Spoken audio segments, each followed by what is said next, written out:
Guys, doctor Devendra Rathore here. Welcome to modern health and nutrition. आज बात करेंगे ड्रूपिंग आईलिड्स, टॉसिस के बारे में, आंखों का सैग होना। ठीक है, इस विषय में बात करेंगे। साथ ही ये बताऊंगा मैं कि इसको किस तरह से प्रिवेंट किया जा सकता है। अगर इसको प्रिवेंट किया जा सकता है तो क्या इसको प्रिवेंट करने के बाद भी अगर आपको टॉसिस हो सकता है तो उसके क्या ट्रीटमेंट होते हैं, आज उसी विषय में बात करेंगे। साथ ही इसके होम्योपैथिक उपचार के बारे में बात करेंगे। तो अगर आप चैनल पर नए हैं तो सब्सक्राइब कर लीजिए और बेल नोटिफिकेशन दबा दीजिए ताकि आने वाली सारी हेल्थ अपडेट्स आपको मिलती रहे। तो सबसे पहली चीज टॉसिस होता क्या है। टॉसिस के अंदर आपने देखा होगा ड्रूपी आईलिड्स। कई लोगों को यूनिलैटरल, मतलब अगर एक साइड टॉसिस हो, मतलब आपकी सिर्फ एक आंख अगर जरा सी हल्की सी आपका नीचे, जैसे अगर आपने देखा होगा कई लोगों की एक आंख छोटी दिखती है, एक आंख बड़ी दिखती है। ठीक है, इसका कारण क्या होता है, जो हमारी आईलिड्स होती है उसको ऊपर रखने वाली मसल्स होती है, लिवेटर मसल्स, उसमें खराबी आ जाती है, या फिर अगर हम कहें तो वो प्रॉपर वर्क करना स्टार्ट करना बंद कर देती है। क्या कारण होते हैं इसके, अगर देखा जाए तो एज रिलेटेड कारण देखे जाते हैं। एज रिलेटेड यानी ओल्डर एज में जो मसल्स का एक फंक्शंस होते हैं, मसल्स अगर देखा जाए तो मसल्स के जो फंक्शंस होते हैं वो धीरे धीरे कम होने लग जाते हैं। मसल्स में अगर देखा जाए कोई ऐसी अंडरलाइंग डिसीज़ होती है, डायबिटीज़, ट्रॉमा, या फिर कोई ऐसी अंडरलाइंग डिसीज़ होने के कारण आपकी मसल्स वीक हो जाती है, जिसकी वजह से आपकी आईज़ जो होती है वो सैग करने लग जाती है। इसलिए आपने ओल्डर एडल्ट्स में देखा होगा, ओल्डर पीपल में ये देखा होगा कि टॉसिस वाली कंडीशन मैक्सिमम लोगों को देखने को मिलती है। अब इसी अगर बात करें बच्चों में टॉसिस क्यों होता है, तो एक चीज़ होती है कंजेनाइटल टॉसिस। उनके अंदर क्या होता है कि लिवेटर मसल्स जो होती है वो प्रॉपर डेवलप नहीं कर पाती, इस कारण से टॉसिस होता है। अब इसके कारण हमने देख लिए, सिम्टम्स अगर देखा जाए तो किस तरह से हम इसको डायग्नोज करते हैं। तो टॉसिस अगर हम देखें तो फिजिकली अगर हम किसी भी व्यक्ति को जिसको टॉसिस है, अगर हम उस व्यक्ति को देखेंगे तो हमें इजीली मालूम पड़ जाएगा कि वो उसकी एक आई सैग कर रही है, नीचे से एक आई बड़ी दिख रही है। ठीक है, तो इसके पीछे रीज़न होता है कि क्या रीज़न है वो हमें पता लगाना होता है। कारण अगर देखें तो trauma, underlying medical condition, injury, या फिर कई बार इडियोपैथिक कंडीशन में ये चीज़ देखी जाती है। लिवेटर मसल्स, अगर आपको कोई नर्व रिलेटेड डिसऑर्डर है, या फिर स्ट्रोक हुआ है, या फिर पैरालिसिस का अटैक हुआ है, तो उस वाली कंडीशन में भी टॉसिस जैसी कंडीशन देखने को मिलती है।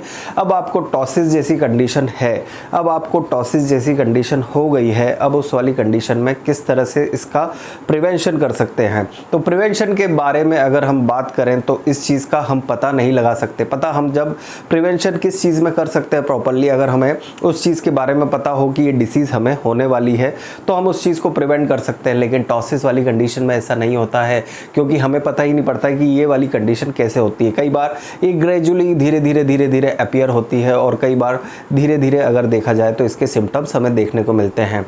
सैगिंग आइज़, अगर आपकी एक आइज़ में हो तो यूनिलेटरल, अगर दोनों आइज़ है तो बाइलेटरल टॉसिस कहलाता है, ड्रूपिंग आईलिड्स कहलाता है। ठीक है, अब इसके ट्रीटमेंट के पार्ट के बारे में बात करते हैं। ट्रीटमेंट, इसका होम्योपैथिक उपचार के बारे में बात करेंगे। होम्योपैथिक में इसकी काफ़ी सारी मेडिकेशन होती है।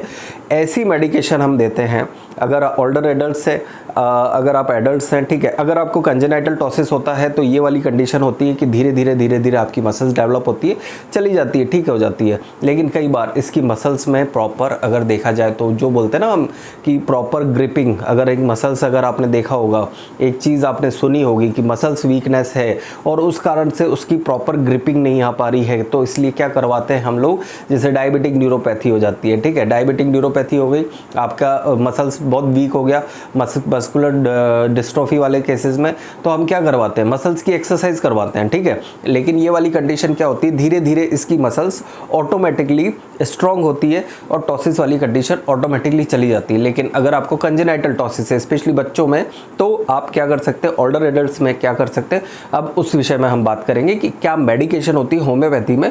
उस विषय में बात करते हैं कि होम्योपैथी में क्या मेडिकेशन हम दे सकते हैं जिससे आपका टॉसिस ठीक हो सके। अब टॉसिस के बारे में बात करते हैं। टॉसिस, अगर इसमें स्पेसिफिक होम्योपैथिक मेडिकेशन होती है, इसमें ये देखना पड़ता है कि आपको राइट साइड है, लेफ्ट साइड है, उसके अकॉर्डिंग मेडिकेशन होती है। कैलीफॉस अगर देखें, कैलीफॉस और प्लम्बम मेट लेफ्ट साइड टॉसिस पर काम करती है। रस्टॉक्स देखें तो राइट साइड टॉसिस पर इसके इफेक्ट अच्छे देखने को मिलते हैं।